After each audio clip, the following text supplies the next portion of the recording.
This video is brought to you in association with Make Jewellery, the UK's best jewellery making magazine. For exclusive subscription offers, visit www.craftyclub.net. Hi there, I'm Emma Ward and I'm pleased to welcome you to our latest video demonstration brought to you by the Crafts channel. I'm joined today by Corinne Bradd, who's going to be showing us how to make polymer clay flowers. So Corinne, where do we start? Well, these flowers are very easy to make. They look quite complicated, but as you can see there's like big peonies. Yeah, they're you could have this beautiful. as a brooch.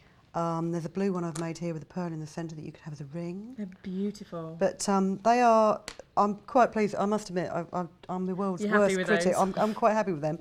What I'm going to do, for a flower like this, it's set on a base.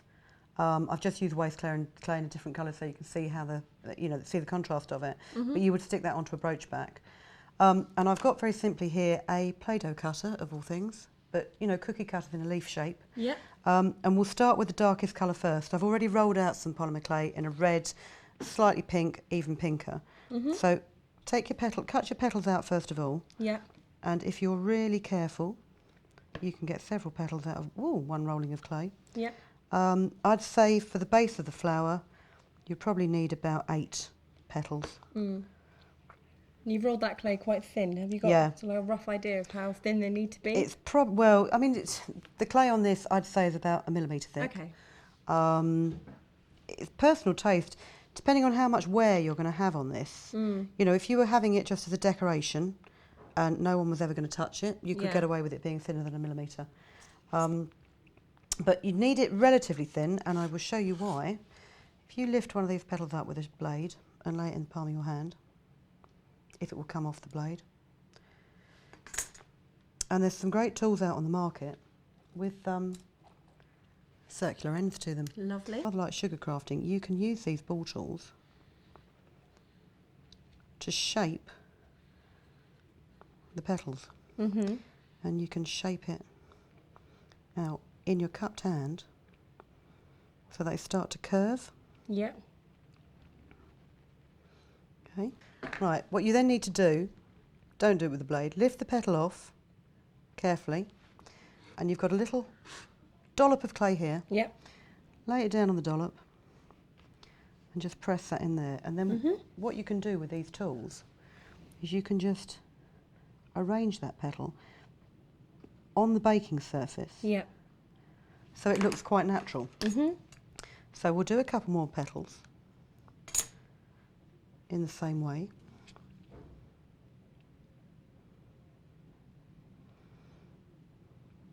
You can get a nice curve on there. Yep. Let's put one here. I'm going to do these quite speedily so that I can show you how good it looks when you've got other colours on there. Yep. And as I said before, it doesn't really matter if the edges of these are rough. Yeah. Because it will give it more of a natural effect. Once you've baked it, if you don't like the rough edges, you can just get a nail file on it and you can smooth them down. To be honest, if you used a metal cutter, you would get a smoother edge on this anyway. Okay. Oh.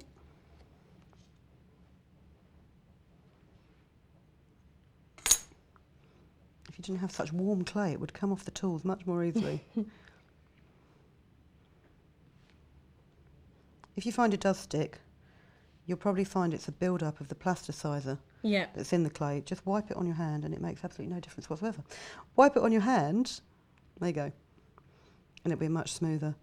I don't think adding water to it would make any difference. No. It is just a friction thing.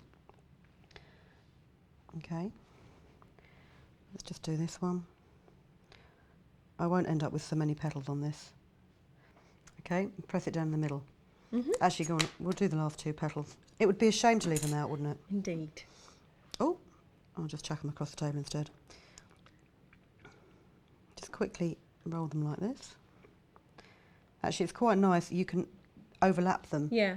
The temptation is, when you're doing a flower like this, is to do it completely symmetrical. So, you've got one point there, one there, one there. Don't. Just layer it as you would just randomly. As long as it's not too lopsided, then what we'll do is we'll get the next colour, which is, as I say, a darker pink. Just get 3 petals out of this because we won't have time to complete the whole flower. But it will give you an indication of how well shading will work on something like this, because it's very, very subtle. But on this flower, you know, you can see you've got the darker red petals, but they're very pale on the inside. I mean, with roses, I think you tend to find it's darker on the inside and pale on the outside. But, you know, the world is your rosebud. You can make flowers up as you like. That's very poetic, It is Corinne. very poetic. The petals will get smaller as you get into the flower, so try not to squash the edges too much. Yeah. And also,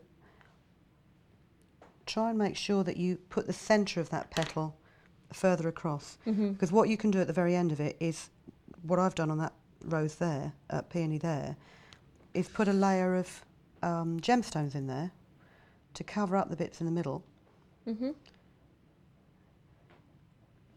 So that you don't see, you know, an ugly centrepiece in the join.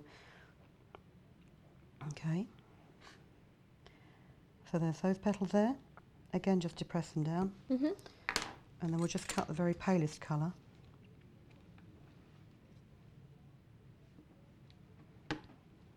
Can I get 3 out of there, do you reckon?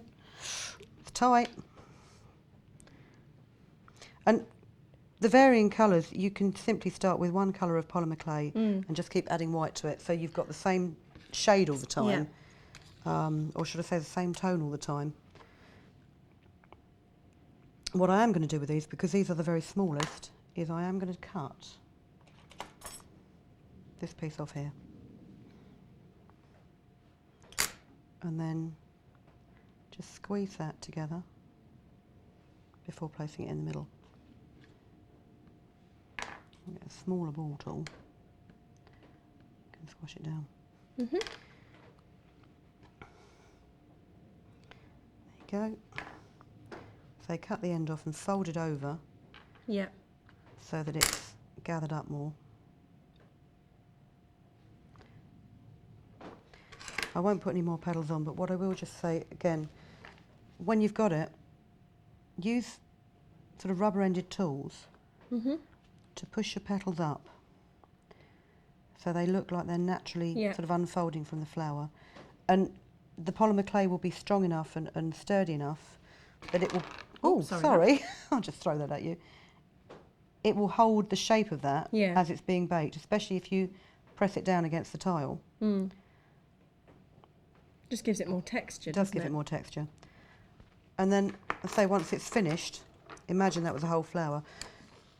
You can either lift it off, if you wanted to put it onto a surface decoration like the side of a glass or something like that, you can do it quite easily like that. But leave it on the glass tile to bake it.